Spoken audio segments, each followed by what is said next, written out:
వెంకటేశ, నెయ్యిపై ఇంకెన్ని కమిటీలు వేయిస్తావయ్యా స్వామి?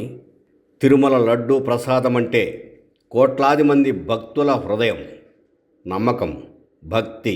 కానీ గత 2 ఏళ్లుగా ఈ పవిత్ర ప్రసాదం చుట్టూ జరుగుతున్న వివాదం, ఆరోపణలు, విచారణలు, కమిటీలు చూస్తుంటే సామాన్య భక్తుడి నోట మాట వినబడుతున్నది ఒక్కటే: స్వామి, అసలు నిజం ఎప్పుడో బయటపడుతుందయ్యా అని.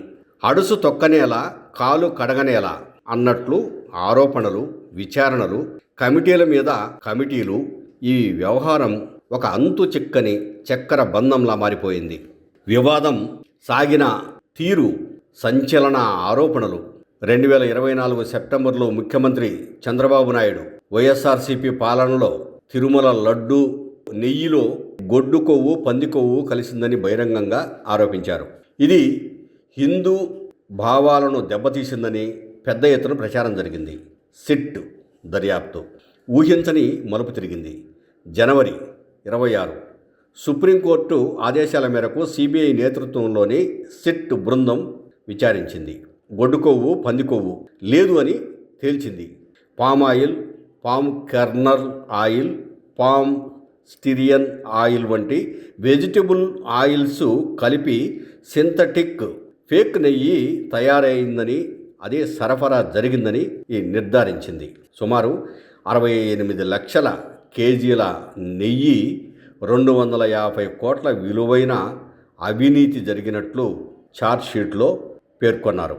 టెండర్ నిబంధనలు సడలించటం, నాణ్యత పరీక్షలు లోపించటం వంటి పరిపాలనా వైఫల్యాలు కూడా బయటపడ్డాయి. ఫిబ్రవరి, ఏప్రిల్ మధ్య విచారణ జరిపిన ఏకసభ్య కమిషన్, అంటే 2026లో రిటైర్డ్ ఐఏఎస్ అధికారి దినేష్ కుమార్ నేతృత్వంలో ఈ కమిషన్ టీటీడీ అధికారులు, చైర్మన్లు, పాలక మండలి టెండర్ ప్రక్రియలో లోపాలు చేశారని, కల్తీకి దారి తీసిందని ఈ నివేదిక స్పష్టం చేసింది. మే 26లో త్రిసభ్య కమిటీ. ఇదిలా ఉండగా ఏకసభ్య కమిషన్ నివేదిక అమలు చేయడానికి ప్రభుత్వం తాజాగా త్రిసభ్య కమిటీని ఏర్పాటు చేసింది. చైర్మన్, ప్రభుత్వ ప్రధాన కార్యదర్శి, సభ్యులు, డీజీపీ, న్యాయశాఖ కార్యదర్శి. ఈ కమిటీ ఏకసభ్య నివేదికను అధ్యయనం చేసి సిఫార్సుల అమలు ప్రణాళిక రూపొందించి బాధ్యులపై న్యాయపరమైన డిసిప్లినరీ చర్యలకు సూచించి వారం రోజుల్లో ప్రభుత్వానికి నివేదిక సమర్పించాలి. అసలు ఏమిటి ఈ కమిటీల చక్రబంధంలోని వ్యూహం? విశ్లేషకులు ఎన్ రాము దీన్ని మెలికలతో కూడిన రాజకీయ పరిపాలనా వ్యూహంగా అభివర్ణించారు. నెయ్యి వివాదంతో కాలక్షేపం చేస్తూ ప్రజా సమస్యలను పక్కదోవ పట్టిస్తున్నారని సిపిఐ, సిపిఎం, వైఎస్ఆర్సీపీ నేతలు ఈశ్వరయ్య, వై శ్రీనివాసరావు, పేర్ని నాని బాహాటంగానే ఆరోపణలు చేశారు. రాజకీయ స్వలాభం కోసమా?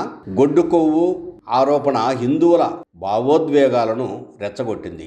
సిట్టు నివేదికతో ఆ ఆరోపణ బలహీనపడటంతో ఇప్పుడు అధికారుల లోపం, వైఎస్ఆర్సీపీ హయాంపై దృష్టి మళ్లించి ఎదురు దెబ్బ ఇవ్వడం జరుగుతోందని వైఎస్ఆర్సీపీ నాయకుడు, మాజీ మంత్రి జోగి రమేష్ ఆరోపించారు.